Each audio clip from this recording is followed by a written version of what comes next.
I'm Hazel. It's Saturday today, which makes it time to sit down and catch up on the WoW news of the week, what I have been up to, and answer some of your questions. This week is the last time that we're doing one of these before patch 10.1. That is coming out with this week's upcoming weekly reset in your region. A quick reminder that the Raid, Mythic Plus season, and PvP season do not start with the patch. Those will be 1 week following. But for once in their lives, they're actually putting out the first week of Raid Finder along with the rest of the raid. So Raid Finder Wing 1 will open along with Normal, Heroic, and Mythic Aberrus starting the week of May 9th. We now have full and official patch notes available for patch 10.1. I will link those in the description if you want to read through your very specific class changes and everything in it. And we also saw a variety of community interviews to help promote the patch. One big takeaway is that in one of the group interviews, Ian talked about how we're going to get the Sparks of Shadowflame, the new crafting sparks, and it's going to be no more randomness. You're going to be able to get these sparks by default at a rate of 1 every 2 weeks with no random grinding needed. You will get your first full spark on the first week, and then you get like a half a spark per week. And, you combine two halves together to make a whole one, so you're going to get your second spark in week 3, third in week 5, etc. Speaking of things that unlock over time, we also got a blue post this week with further clarification about how the Catalyst is going to work in Season 2. It will be opening specifically the week of June 13th, that is 5 weeks into the season. There will be account-wide charges granted automatically with no other currencies involved. We knew this from previous interviews, but it's nice to recap.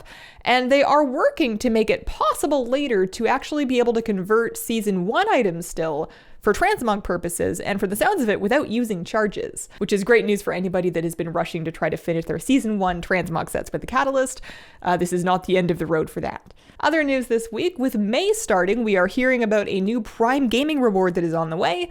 They're going to be offering Lil XT to Twitch Prime subscribers this month. That is not a Twitch drop, so you don't need to watch any amount of streams, but if you have a Twitch Prime account, just Amazon Prime link through to your Twitch, you'll be able to redeem the Lil XT pet. Interesting to note that this actually is not, at least according to the title, unless they're switcherooing on us, it's not actually the old TCG pet. That's Landro's Lil XT. They're giving away the old Cash Shop pet, which is just Lil XT. They look the same, but I thought that was interesting because so far they've mostly been giving away TCG items through Twitch, and this is the first time that comes to mind that they're actually doing an old Cash Shop item that they used to just straight up sell for money. Speaking of Twitch drops, they are doing a couple of those to help promote 10.1. There's going to be a week to get the Ethereal Portal first within this date range. That's going to be an Ethereal style cosmetic Hearthstone. And then from May 9th through 17th, there is the Blazing Hippogriff available as a Twitch drop. So as usual, details in the linked articles. Both of those items are former TCG rewards, and those will be available as Twitch drops for a limited time. Other cosmetic stuff on the way, Blizzard has revealed the full lineup for the May Trading Post wares a couple days ahead of time, giving you some extra info on whether you want to spend your tender, save your tender, or freeze anything in particular. You can do your budgeting now if you like. Notable things on the way, lots of different weapons. There is a Battle Turtle as a reward for filling the bar, so that one's going to be our gimme. That's a new mount. And then we also have a gold recolor of the Alarmadog pet named Pippin available for 600 Traders Tender starting in May.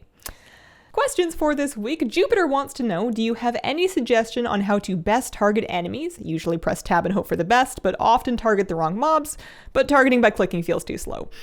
I feel you on that one. I mostly heal, but from my understanding for DPS, tab targeting is usually the done thing.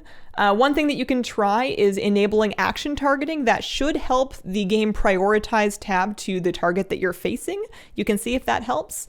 And it's also potentially worth trying out maybe like a couple mouse over macros here and there if there's very specific things like an interrupt or a dispel that you might use on an off target, but you feel like you're spending too much time tabbing to get to the thing that you have to kick in time and then tabbing back.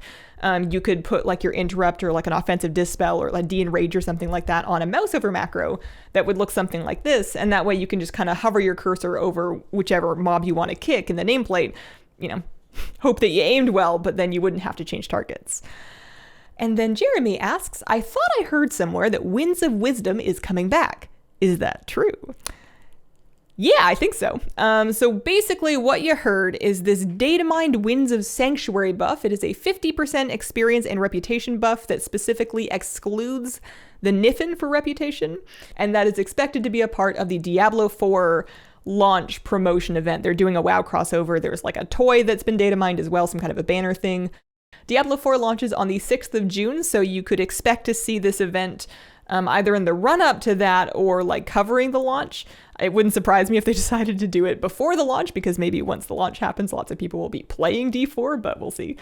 But yeah, as far as I can see, it hasn't been officially announced, but there is expected to be another wins buff to help promote D4.